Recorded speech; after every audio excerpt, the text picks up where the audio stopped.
This year's NHL rookie race has been genuinely entertaining, with so many guys entering major roles on their teams. But today, I wanted to rank almost every single one of them, going through the major rookies and ranking them in a tier list from D all the way up to the S tier. But what are my thoughts on the major rookies up to this point? Which ones have impressed me the most and which ones have disappointed me? And which one ultimately comes in at the very top? Well, make sure you guys watch till the end for all the rankings here, and hit that subscribe button if you're new for more hockey content just like this all throughout the year. We're going to keep it simple here, just going through the S through D tiers, and we're going to start out today with one that has fascinated me, and that is Ben Kindle. His production isn't striking, 3 goals and 3 points through 11 games, but it's the way that Kindle is processing the game, using that speed, using that agility in every decision he makes, and that's something that has made him immediately a NHL caliber player. The physicality has still had a couple of moments, but has honestly translated a bit better than I would have thought. Still a lot to learn, but I think Kindle has been great. Kindle's going to find himself in the B tier here. He's driving play pretty well, and once that production ramps up a bit more, could be even higher. Onto a rookie that I think is almost the complete opposite story in Oliver Kapanen, who so far has 4 goals, 7 points through 12 games. Kapanen, I think, has been the 3rd best player on his line behind Demidov and Newhook, but I think he's still been a good finisher, has put himself in the right positions to succeed. I just don't think is much of a driver of play, but doesn't really need to be. Personally, I'm going to have Kapanen in the B tier behind Kindle. Even though the production is there, I think I value what Kindle is bringing just a bit more. On to a pretty disappointing one so far. Let's go on to Isaac Howard of the Edmonton Oilers. 2 goals, 1 assist, 3 points through 12 games. Edmonton put a lot of stakes in both Savoy and Howard to rise up, considering their wing depth was a bit weird going into the year, and so far I don't think it's worked out very well. It's even stranger when you talk about the deployments. They're playing in less than 10 minutes of average time on ice right now, and I just don't think that's going to cut it. But to be fair, Howard hasn't exactly earned more ice time, and it's just kind of been a rough situation to watch. So for now, going into the D tier. Let's get another D tier out of the way here, and I shouldn't have to explain this one, really. Let's get back to a good one here, though, and go on to Emmett Finney of the Detroit Red Wings, who has just been a great complementary physical piece onto that top 6. The energy, the intensity he's brought has been a breath of fresh air, really. Even though he's got a bit cold recently, he still has 8 points in 13 games, and I think has still been exactly what Detroit has needed in terms of the juice. Even when he's not scoring, he's putting in the work, which is always great to see out of a rookie 7th rounder. I don't think Emmett goes quite into the S tier, but top of the A tier. Let's talk about a strange one here, and our first good defenseman on the list in Z Buum of the Minnesota Wild. Coming into the year as one of my top Calder candidates, he's shown why he was up there on the offensive side, especially on the power play, having some great confidence, but I think Minnesota being as weird as they have been so far has hurt Buum in the end. 8 points in 13 games ain't half bad for a rookie defenseman, but you can start to see some of the defensive limitations in his game. The hope is that he's able to get past that, but that Minnesota team right now is not a great place, it seems, to develop. As of right now, very low in the A tier for Buum. Onto a favorite of mine, we go on to Arsenij Gritsuk of the New Jersey Devils, 6 points through 13 games, and kind of like that Emmett Finney role, has just kind of been great in that complementary style, bringing some speed, bringing that skill, while bringing that physical element as well on top of it. As of right now, I'm going to have him at the top of B tier, similar to Kindle though, doing a lot of great things that don't quite end up on the score sheet. Speaking of underrated rookies, I asked you guys on the member poll last week who you thought was the most underrated rookie in the NHL, and it was pretty interesting. Kapanen got 50% of the votes, with Ben Kindle at 25%, Michael Misa at 17%, and Arsenij Gritsuk at 8%. I would have had Gritsuk a bit higher if it were me personally, but some very interesting results. If you guys want to be a part of the member polls, you can become a member by hitting the join button next to the subscribe button, or hitting the link in the description down below. And for a couple bucks a month, you get exclusive videos every single week, plus the exclusive member polls, and exclusive emoji as well to use, plus a lot more perks. Let's move on to some Chicago rookies here and go on to Sam Rinzel, who I think has performed very well up to this point, especially considering the deployment, playing almost 20 minutes a night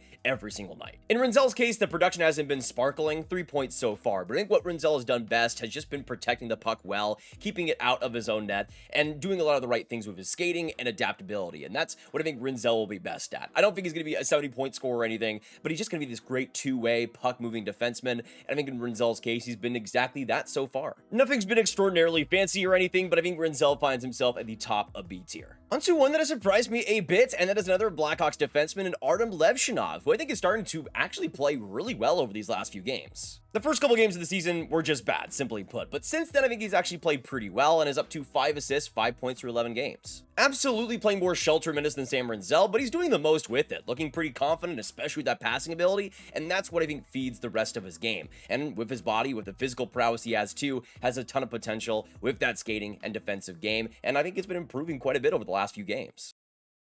I'm going to put him right behind Rinzel in the B tier, but with a lot of potential to grow if he continues to play this way. Let's move on to some more defensemen here and go on to Sam Dickinson of the San Jose Sharks, who just recently got his first NHL goal and point on the year, which is great to see because San Jose's been kind of weird with their rookies up to this point. I noticed that Dickinson early on was playing a bit scared, especially with the puck, but I think now that he's fully there with the Sharks long term, I think he can have breathed that sigh of relief. He got that first goal as well, so the pressure is off, and hopefully Dickinson can start to really thrive. Putting him in the C tier right now, but like Levshinov, some recent viewings give me some pretty big optimism. This one hurts the most. Let's go on to Michael Misa on the forward side, who I think has looked really good in the minutes he plays.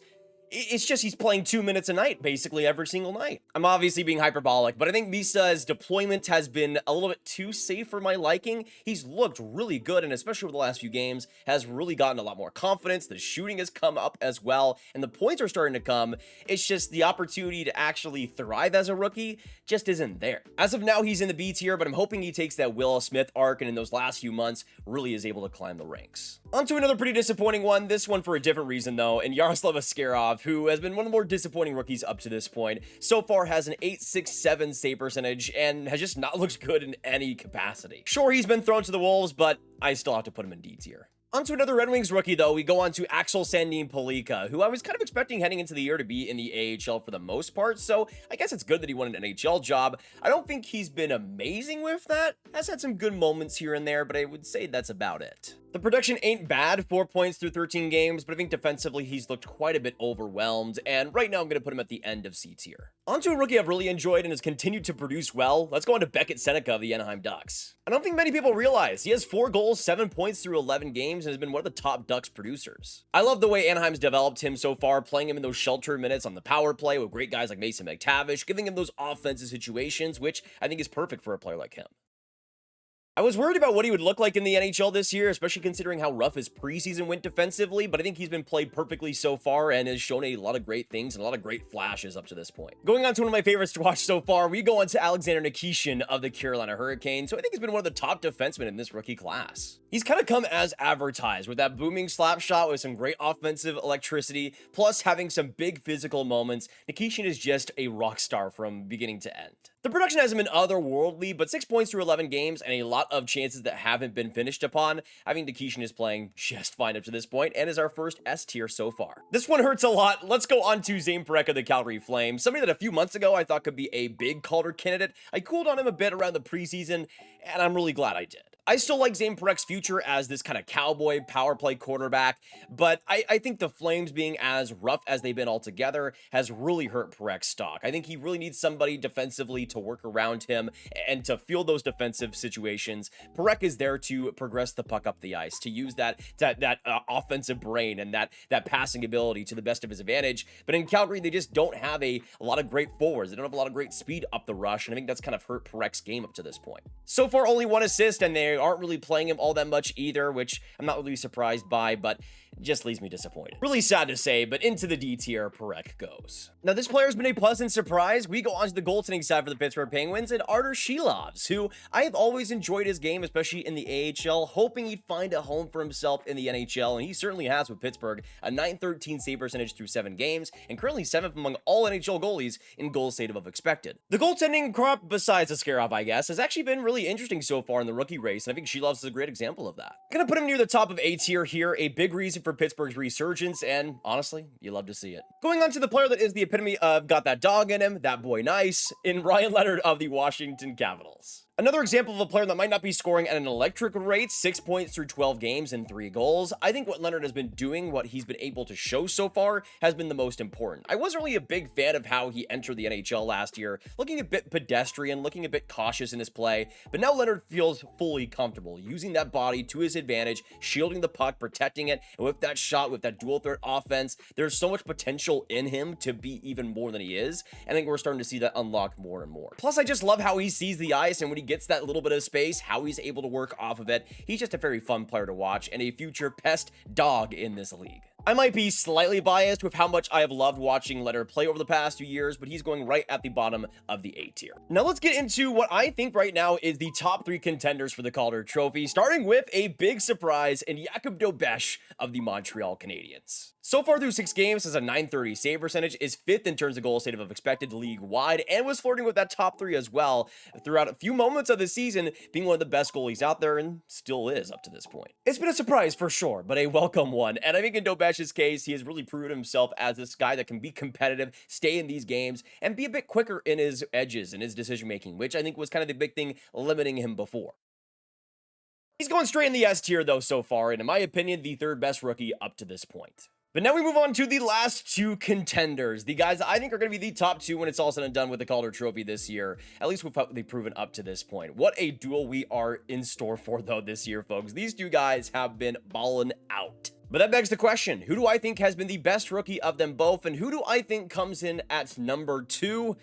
Well, unfortunately, Aidan Delaney, as of now, is my runner-up. I will say this, if the Calder Trophy race ended today, I think Schaefer would overwhelmingly be the number 1 guy without much of a discussion, but I think Demidov should be in the discussion more than maybe some people would let on. But still, when it comes to the race right now, Demidov has still been absolutely unbelievable. 10 points through 12 games, and even though the production isn't amazing or anything, still really good for a rookie forward, I think what Demidov is doing with his handles, how he's able to adapt under pressure, the smarts in his offensive game, everything basically is translated from Russia. Pretty much everything you could possibly want. He has been a dynamic force for Montreal, though, coming up in big moments as well, and has just been such a force on that second line, which Montreal desperately needed. So even though I think the race is far from over, as of now, I'm putting Aidan Delaney in the silver medal spot. And that leads us on to Matthew Schaefer coming in at number 1, and what is to say about this guy, man? I mean, I thought everything was against him coming into the year. The Islanders, a weird offensive schemes, him being so young, him barely playing last year,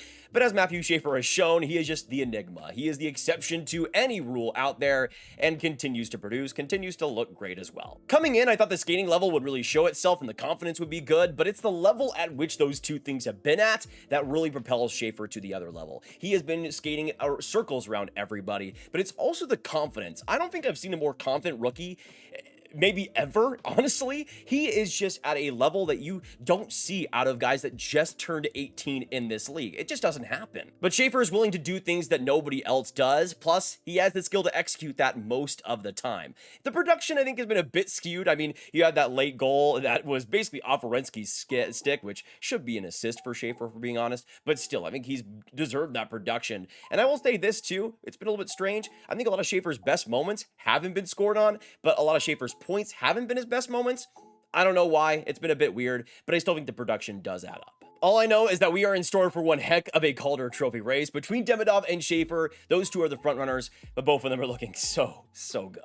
Now, before we go, I forgot to mention one player here, and that is Jimmy Snuggerud of the St. Louis Blues. I don't know why I forgot to mention him in almost 2 straight rookie videos, but I've still enjoyed watching Snuggerud play. He was something that I thought was a low-key candidate for the Calder, especially among the forwards in this group, and it's something that I think has done pretty well up to this point. 7 points through 12 games, at least as I'm recording this, and 4 of those points have come in the power play, so you got some power play advantage there, but I'll also give him a break because St. Louis has kind of been a dumpster fire around him. Gonna put him right at the end of the A tier right now, similar to how I feel with players like Buem and Leonard, where you can start to see a lot of it come together. Still some inconsistencies, but I think Snuggerud will be just fine. And as of now, even though he's going through it, he's still putting up some good production, which is what you want to see out of him.